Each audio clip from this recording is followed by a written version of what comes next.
What if I told you that the entire global economy, every dollar in your pocket, every loan, every government budget is part of a design, a blueprint that ensures someone, somewhere, is always in debt? And it's not a mistake. It was never meant to be fixed. This system wasn't created overnight. It was engineered, refined, and hidden behind terms like monetary policy, liquidity, and stimulus.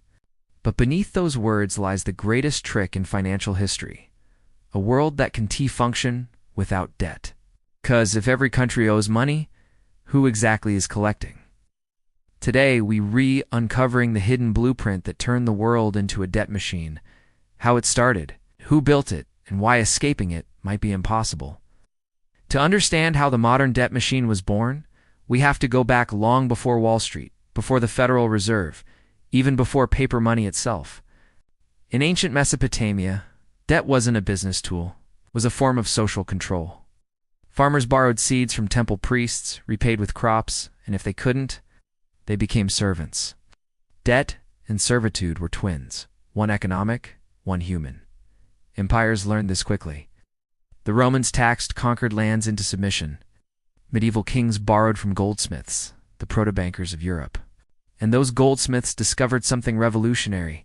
They could issue more paper claims to gold than gold itself.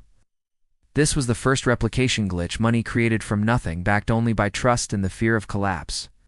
Fast forward to the 17th century, England's wars had drained the treasury. So the crown made a deal.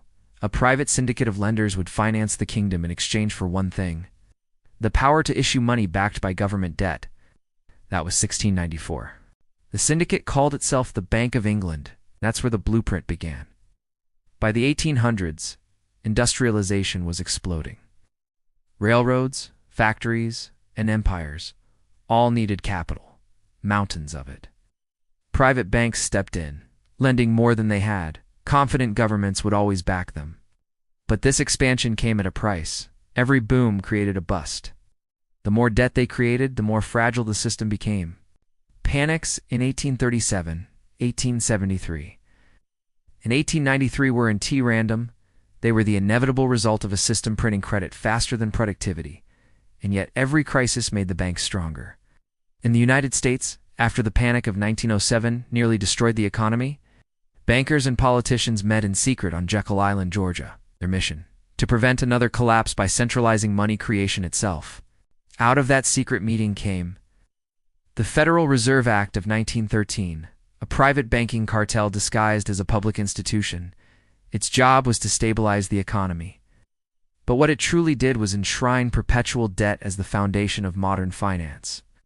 From that point on, every dollar issued in the U.S. was no longer tied to gold, it was tied to debt. To create a dollar, the government had to borrow it into existence. And the more dollars the world needed, the deeper into debt everyone sank. For decades, gold acted as the system's anchor, a limit on how much debt could be created. But by the 1960s, America was printing money faster than it could back it. The Vietnam War, social programs, global expansion, U.S. promised gold it didn't have.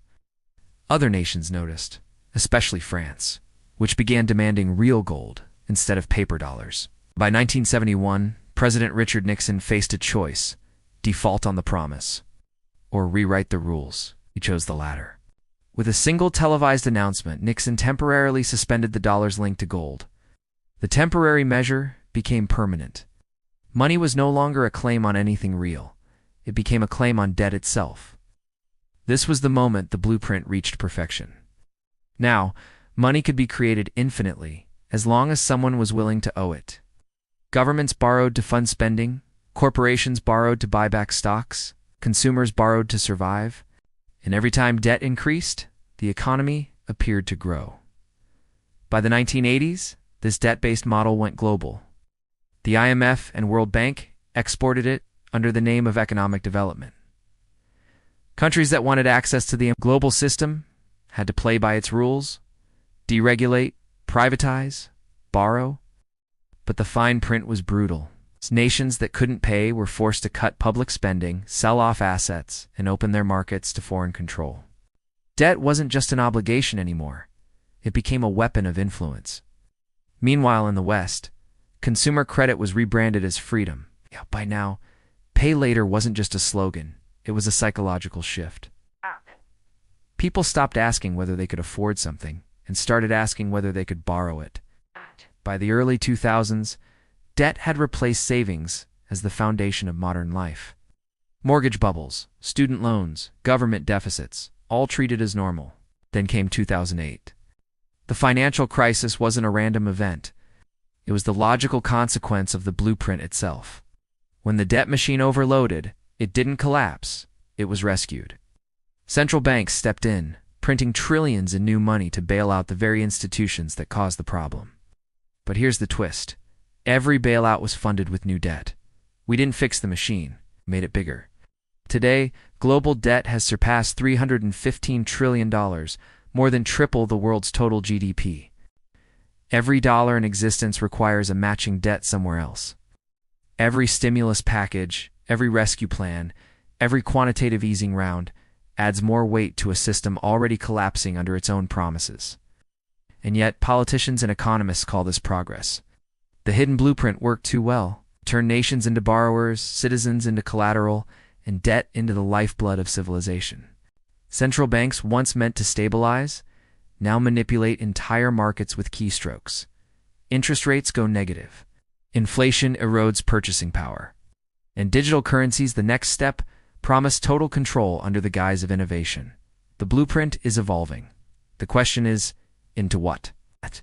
Section 6.3 takeaways plus warning plus call to action, 17:30 to 20 o'clock. What can we learn from this 300-year experiment in financial engineering? Takeaway 1. Debt is not a flaw, it's the design. The system requires constant borrowing to survive. When loans stop, the economy contracts. That's why every crisis is met with more stimulus. It's not a cure, it's a dose. Takeaway 2. Money and value are no longer the same thing. What we call wealth today is largely credit digits on a screen backed by promises that can never be fulfilled. True wealth still lies in tangible assets, skills, and independence from the financial grid. Takeaway 3. The next phase will be digital. Central bank digital currencies, CBDCs, will complete the blueprint. Programmable money where debt, surveillance, and control merge into one system. The debt machine doesn't need gold or oil or even trust anymore. It only needs participation. As long as we keep borrowing, spending, and believing that printed numbers equal prosperity, the machine keeps running. But every machine has a breaking point. And when this one stops, it won't be just a recession. It'll be a reset of everything we think money is. If you found this breakdown eye-opening, share it before it disappears into the algorithm. The blueprint survives through silence, and awareness is the first crack in its foundation.